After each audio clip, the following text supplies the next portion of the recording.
morning, or depending on when you're watching this, good afternoon, good evening, or good night. My name's Ross, and as always told, out of Voice of Radio. So today, we need to look at a very, very exciting card.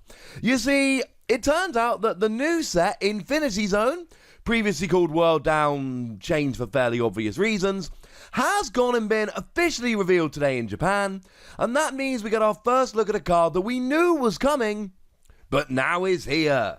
It is Eternatus and Eternatus VMAX. Probably should have said pair of cards, really, shouldn't I? Now, shout out to the lovely Antoine Boulet here. Antoine, of course, has provided our translations, because Antoine is awesome. Now, starting off with Eternatus here, we've got 220 HP, which is on the higher end of Pokemon Vs. The only one we've actually seen higher than that is Zamazenta. You've got a retreat cost of 2, but it means Air Balloon will retreat nicely. You've got a weakness to fighting here, which is honestly fine. Pikarom has not attracted the fighting decks we might have been expecting, and as much as I love Excadrill, literally did a video yesterday showing you why I think that's awesome now, not everybody tends to agree with me here, boo hiss, etc. You are a Darkness Pokemon. Now, the good news is that you have Black Market Prism Star, and that will actually survive the rotation, which turns this into a 1-prize Pokemon, or the VMAX into a 2-prize Pokemon, while you have Darkness Energy attached, which is kind of lovely. Remember, we also have Weavile to move your Darkness Energy around, though the Naganadel that accelerates energy to itself, allowing you to do that, will rotate, but Red and Blue won't. So you can Red and Blue to evolve Weavile, and then move the energy over to Eternatus if you like. And one that a lot of people don't seem to necessarily always be keeping in mind, in the Grimmsnarl VMAX deck in Japan, they did sneak out this Hydreigon, which lets you attach as much Darkness Energy during your turn as you like. Very much like Emboar, but for Darkness Pokemon. So that's going to be kind of useful here. So getting the energy on, not terribly difficult. We kind of like being a Darkness Pokemon. But what does it actually do? Well, for 1 energy, you do 30 damage, but you may attach a Darkness Energy from your hand to one of your benched Pokemon. Now, Antoine's translation here specifically mentions benched Pokemon, and Antoine's pretty good at this kind of stuff, so it is only to your benched Pokemon. It does not allow you to accelerate energy to Eternatus itself, which might seem a little bit sad. And this is very much in the vein of Pokemon that we've used before. Things like Yveltal, things like Xerneas. The big difference, of course, being that this has to be energy accelerated from your hand, not from your discard pile or your deck. Having said that, we've got Viridian Forest at the moment, so honestly, you should never really be struggling for energy. You can play stuff like Energy Spinner if you like, but Viridian Forest should solve that quite nicely. And this is alright. I mean, it's not a phenomenal attack. It's not a reason to play the card. Were this a single prize Pokemon, something like the old Yveltal, that would be a reason to play the card. Use it as a starting Pokemon in your deck just to get your other Pokemon rolling. Not a reason to play this, unfortunately, ladies and gentlemen. It's a nice handy bonus. Basic Pokemon, single colorless energy. In the early game, it's turn 1, you're going second. What am I possibly going to do? We know what you can do. You can use this attack. Now, as for the second attack here, Darkness and free colorless energy, 120 damage. No, that's terribly underpowered, boo hiss, etc. If the defending Pokemon is a Pokemon VMAX, this attack does 240 damage. Oh, you know, that's actually quite a lot better, ladies and gentlemen. That's actually quite a lot better. But is it enough?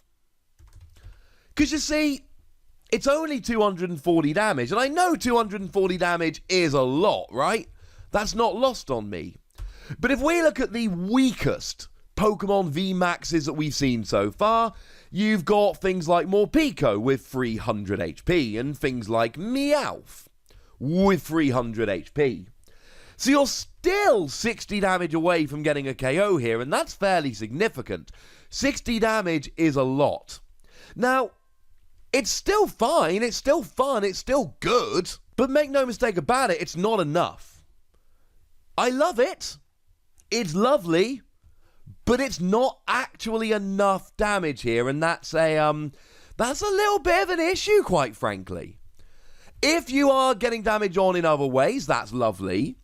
But as it stands, just on its own, in a vacuum, I'm not actually a huge fan of this attack. It's fine. It's got good damage. It's going to be good in a bunch of situations. But you cannot just chuck out Eternatus V and start running through VMAXs. You're not actually doing enough damage. You have been warned. It's also a very expensive attack. It's a nice one to keep in your back pocket, but I honestly don't expect anyone to be playing this just to take down VMAX Pokemon, because the fact is there are plenty of other Pokemon that can one-hit KO VMAXs, and if you really want a Pokemon V to oppose VMAXs, how about Zamazenta, whose ability makes them immune to damage from VMAXs? There we go. Speaking of VMAXs though, we do have Eternatus VMAX, and this is where I go from, oh, that kind of looks like fun to, oh my goodness, yes. You see, Eternatus VMAX goes up to 340 HP, making it the absolute biggest one we've seen so far, tied with Snorlax VMAX and Copperaja VMAX, so that's kind of lovely.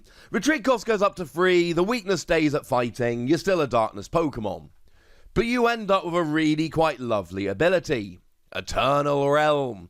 And according to Antoine, this reads, this ability only works if all of your Pokemon in play are Darkness type. You may have up to 8 Darkness Pokemon on your bench, but cannot play Pokemon of any other type on the bench. If this ability stops working, discard Pokemon until you have 5. So it's quite a wordy ability here, but basically it means if you've got fewer than 5 bench Pokemon, nothing really happens. If you go up to a bench of 5 Darkness, you may continue to bench 3 more Darkness Pokemon, but you cannot bench more non-Darkness. I.e., if you've already got non-Darkness Pokemon on your bench, you're stuck at 5. Once you get to 5 Darkness, you're not allowed to bench non-Darkness Pokemon. There we go. You cannot say bench Jirachi and just discard one of your Darkness to go down to 5 bench Pokemon. The translation we've got from Antoine, and Antoine's usually pretty gosh darn good at this, is you can play non-Darkness Pokemon, but once you've got 5 Darkness, you are not allowed to bench a non-Darkness, even to replace a Darkness Pokemon on your bench. So basically, this ability is Skyfield, but only for Darkness Pokemon, and it's actually better than Skyfield, because as it stands at the moment, we don't really have a way to turn off this ability. I mean, we've got Galarian Wheezing, and until we hit the rotation, we've got Slacking, but neither of those Pokemon are going to particularly scare Eternatus VMAX. So this ability at the moment, and there will be, it's going to change, right? We are going to get something to turn it off, but as it stands at the moment, this ability is unturn-offable. And your opponent can't just play their own stadium to replace it. It's pretty awesome. Having a large bench is good. Having a large bench gives you plenty of options. This is lovely. And at this stage, I didn't need to be given a translation for this attack. I did check Antoine's translation, obviously, but I'm sure like a bunch of you, I knew what the ability was. I saw that the attack said 30 times, and that there was a darkness energy symbol in the writing, and I'm sure like a bunch of you, I went, yeah, okay, I know what this does. It does 30 damage for each of your Darkness Pokemon in play. Now, the only real question was whether it included Eternatus or not. It does. So now, all of a sudden, if you've got 8 bench Pokemon, you do 270 damage. Yeah. And that there is a little graphic on the Japanese website that confirms this. Now, this will one-hit KO, to be honest, not VMAXs, but pretty much everything else. You will be 10 damage short of an Arceus and Dialga and Palkia, but then again, you could play a Galarian Zigzagoon. Oh, look, it's a Darkness type. Look how that worked out. But you can also just play a Vitality Band and you're good. And this is phenomenal. You can play stuff like Galarian Wheezing if you need to turn off abilities. You can play something like Toxicroak if you're going to be poisoning your opponent. Turns poison from 1 damage counter to 3, or if there's 2, 5, etc. And you can play Garbodor to poison your opponent. Incidentally, this is one of my favourite things to do with this deck. I've not obviously built this deck. I saw this card this morning. But one of my first thoughts here is, yes, obviously we'd like to play it with more basic Pokemon, but you can play these basics. I want to play this with Toxicroak and Garbodor. I want to fill up my bench with Darkness Pokemon, and this will give me extra damage. 270 is awesome. But also, right, this means that I can just get a KO on something like ADP without needing Zigzagoon.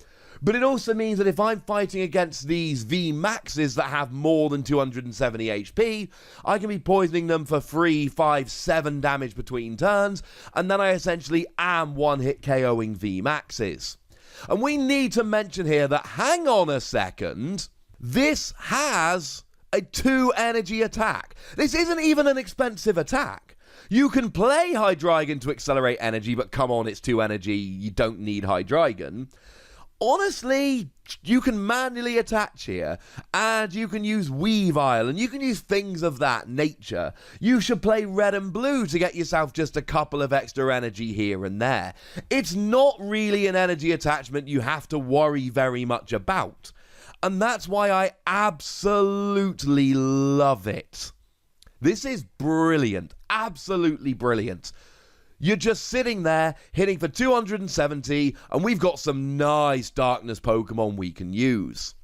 However, we do run into a significant problem here, because this reminds me very, very much of Incineroar. You see, when Incineroar was initially revealed, I saw Hustling Strike, 1 fire energy, 10 damage plus 20 more for each of your benched fire Pokemon, and we did have Skyfield at the time, and I went, this is brilliant, I love him. I'll use him with Max Potion as a single energy attacker. I'll play lots of fire Pokemon. But what really let it down was we never had a draw engine in fire. Now, to be fair, we did later get Salazzle, but that was quite a bit later, and it just never ended up being good enough. Plus, it was a stage 2, and the damage output wasn't as high as we'd like. Well, Eternatus is essentially a stage 1. It's got a built-in Skyfield, and it's got a much higher damage output, but it needs a draw engine. It needs something in the Darkness realm to help it draw cards. Oh yeah, remember that Crobat V I told you about earlier today? Yeah. That. Crobat V is huge. Crobat V is gigantic. Now, I've already done a video gushing about how phenomenal Crobat V is. I'm not going to repeat myself too much here, except to say that the ability says when you play it from your hand to your bench, you may draw until you've got 6 cards in your hand. Oh, that's kind of lovely, ladies and gentlemen. It's very similar to Dedenne, incidentally. Dedenne discards your hand and draws 6. This draws until you've got 6. But it's very similar in that regard. It is also limited to once per turn, just like Dedenne is. But this is how we do it. This is how we win with this. Because if you've got to have one particular type, you've got to have a draw engine. Same way we could look at Naganadel that did more damage for each Ultra Beast on your field, which didn't really get good enough until we got the other Naganadel that let you discard an Ultra Beast from your hand and draw 3 cards, i.e. gave you a draw engine. Yeah, Crobat V is what turns this into a viable Pokemon. If we didn't have Crobat V, and I actually saw the scan of Eternatus VMAX before Crobat, and my first thought was, how are we going to make this work without a draw engine? Because we're not allowed to play any of the draw engines we've got. And then I saw Crobat V and I was like, oh yeah, that's how we're going to do it. Eternatus V is fine, but Eternatus VMAX lets you have a gigantic bench, opens up a whole bunch of options, hits 270 for just 2 damage, and has the joint highest HP we've seen from any Pokemon release so far. There is an awful lot to like about this. And maybe it's because it's early in the morning, maybe it's because I'm only 3 days away from my daughter's birthday, maybe it's just because I'm in a rather good mood at seeing all these new cards, but I'm giving it 5 Wassies and I feel fairly good about it. I think this is going to be a powerhouse deck. And I do think that the Toxicroak Garbodor is going to be a thing that we see going forward, because it's going to give it the power it needs to essentially be one-hit KOing VMAXs while having 340 HP and all the other advantages. It's redonk. Or is it? I'd like to hear from you guys, ladies and gentlemen. Tell me if you think it's redonk. Tell me if you think 5 Wassies is overly generous. Tell me what you think about it. Go nuts. Me nice. And then make sure you like this video, subscribe to this channel, follow me on Twitter at The Wassie, and Twitch for some live action at twitch.tv/PTCGRadio. If you want to support the channel, get some bonus podcasts and all that good stuff, head on over to patreon.com/PTCGRadio, where you can do exactly that. And please do make sure you're checking out youtube.com/WassiePlays, where you can find out about a whole bunch of games that don't have Pokemon in, but are pretty gosh darned awesome nonetheless. But by far the most important thing, as always, look after yourselves till next time, would ya?